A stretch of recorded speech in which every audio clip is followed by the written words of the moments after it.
There are many mysteries within Pokemon X and Y. Was there a Pokemon Z? Who was this ghost girl? What happened to the southern half of Kalos? But one of the biggest mysteries that haunts the games to date is the power plant. Within the final game, the power plant is a location that can be seen within the deserts of Route 13. The objective being to attain a key card, enter it, and stop Team Flare from siphoning power for the ultimate weapon, and restore power to Lumiose City. But this entrance to the power plant was just one of many in this desert, while all the other doors remained locked and inaccessible. For years, many have speculated why this was the case, if maybe this was meant to unlock via DLC or even the ever-elusive Pokemon Z. And so today on Cut Content, through leaks, concept art, and analysis, we shall explore the beta mystery of the power plant from Pokemon X and Y. If you enjoyed this video, please hit the subscribe button, hit the like button too, to further support us and keep creating new videos. Now, what should be understood is that there has been a constant debate on whether there was more to the power plant or if this was indeed just what they intended. So let's look over the facts first. Now, within Route 13, there are 5 cubicle doors. All of them are locked, save for this one here that can be entered. What the game does is show you the area you are about to enter, and once you enter, you are within that very structure. The structure seen here has a rather elaborate design, made well to represent what one is about to enter. But interestingly enough, this same scenario exists for all the other doors. You go to all of them, and you see the power plant. But it's not just a copy and pasted power plant, but each of these have a unique structure to them. The issue is that these structures are a little too intricately designed for just being a simple backdrop. So much so that they each have a piece of concept art made. Now, concept art is usually made for big and important locations that should appear in the game, such as the sundial of Any Star City, the Pokeball Factory, or even the Pokemon League. Locations the player would be able to directly go to, even ones that were cut, like the ancient ruins that were set to appear in the Cut City or ancient ruins that were to be in southern Kalos. Despite not being accessible, all 4 of the other power plants have their own piece of concept art that was very faithfully built into the game. For areas that are just background, this is a lot more work than what was needed. Now, one can argue that Game Freak went above and beyond and just wanted to make it look more natural with the power plant having variations. Now, this could easily be it, and thus never were meant for more. But the issue is how when one goes up to these doors that you normally can't access, the camera switches to view the structures and tilts up to show the structure perfectly framed, as if you take one more step, you are inside.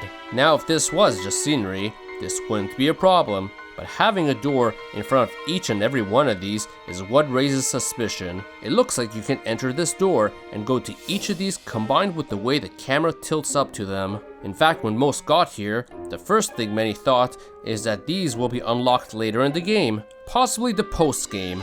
This includes myself, but this didn't come to fruition. Now, if it was a common phenomenon for there to be objects that look to do something but don't actually do anything more throughout the game, it could be believed to be just intentionally made as decoration, but yet this is the only occurrence of an important object that does nothing, making it look like a leftover of a bigger idea. So if these doors are indeed leftovers, then surely there must be more leftover elements just beyond the bounds here, right? Well, if one were to use a walkthrough wall cheat to the very plant you can access using this door, you can get to a section of the power plant that is somewhat out of sight, which has clear volcanic activity. Some have theorized that this could mean that the mythical Pokemon, Volcanion, was set to appear here, instead of just being a gifted item at the Pokemon Center.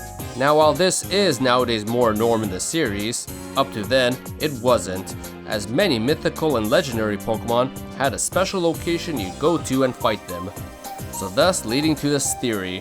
In fact, while we are out of bounds, if we are to look around, there are some other interesting details here that one can't normally see while in normal gameplay. The biggest being this route entrance located on the power plant on the right that normally can't be accessed by the store.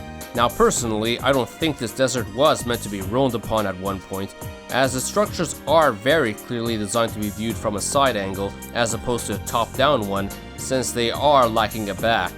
So as such, the existence of this route entrance is odd that it is here at all. So either this route entrance could have been just decoration when you view it from afar at one point, or maybe an idea existed where if one could enter this power plant, there was a point where you could exit it, leading you to the middle of this desert, where you could then walk to this structure here. Now there's also this early screenshot taken by the developers of this side of the power plant that clearly shows that route entrance, showing how this entrance was always intended as part of the structure and meant at one point to be viewable. Others who do think this desert would be roamable think this could have just been the original exit to Lumiose City. Either ways, all this points to the fact that the power plant so far does have some elements that actually went unused. And so bringing us to see if there was anything of note in the old prototype build of this map, back when it was just a mass of simple polygons. What it does confirm is that the desert literally was never meant to be traversed, as no path exists to go to it. But what we see are the original 5 doors, all of them being these gray cubes, including the main one. Now what one should understand about the prototype builds is that Game Freak made only the important structures. This could include houses, landmarks, and story events, such as how Geosinge in its earliest build still had some indicator for the ultimate weapon, basically stuff that are absolutely necessary before actually building the decorations and details. Therefore, we don't see what were simply the power plants in the background, as those were decorations. Yet the very doors are here, all 5 of them as these gray cubes. Thus, if only the main one was important and the rest were decorations, it's likely that these other ones would have no reason to exist at this point. Therefore, it would indicate that Game Freak likely had plans to utilize all 5 at one point. Being that this was the era of the Nintendo 3DS, and the game was getting steady updates all the way up to version 1.5, getting data to unlock these doors and enter the other power plants was something a lot worth theorizing could happen, possibly even as DLC. And if this is the Game Freak we all know, many also were thinking that this was left there for an upcoming Pokémon Z, where they could finally make use of them. Theories of what these other power plants contain usually came down to finding the 3 mythical legendaries, biggest of them being Volcanion, mainly because of the out-of-bound volcanic activity. But looking at each of these, they clearly had a lot of thought put into their design. Large structures connected via bridges, these giant windmills, a most interesting large multi-floored structure, and a main grand structure to the whole power plant. Now I can theorize that some of these may have been initially for a larger power plant storyline, where you would have to pop between them to get the whole power plant running in order to repower Lumiose City, turn on the wind turbines, power up the tower, and even access generators and administrative controls, all while taking on Team Flare throughout. The multi-floored structure, however, I feel could have been meant for later on due to its complexity, being a place you could in fact access late or post-game even, kinda reminding me of locations like Sky Tower from Ruby and Sapphire, where you climb many floors to get to Rayquaza. So if say this theory was true, what could have been there? This is where I'd like to introduce a cut mythical Pokemon by the name of Teto, a Pokemon that directly translates to Steel Tower, which this sort of can be argued to be one, but bigger is that its typing is Steel and Electric, which is exactly how one would describe a power plant. Some theorize that this also could have been an early take on the Generation 8 Pokemon, Duraludon. Being already a pseudo-legendary of that generation, it is clearly a Steel Tower, like this Generation 6 name describes. While yes, the typing is Steel Dragon in Gen 8, it is possible that this was changed, as the electric part may not have been needed anymore if this was indeed tied to the power plant.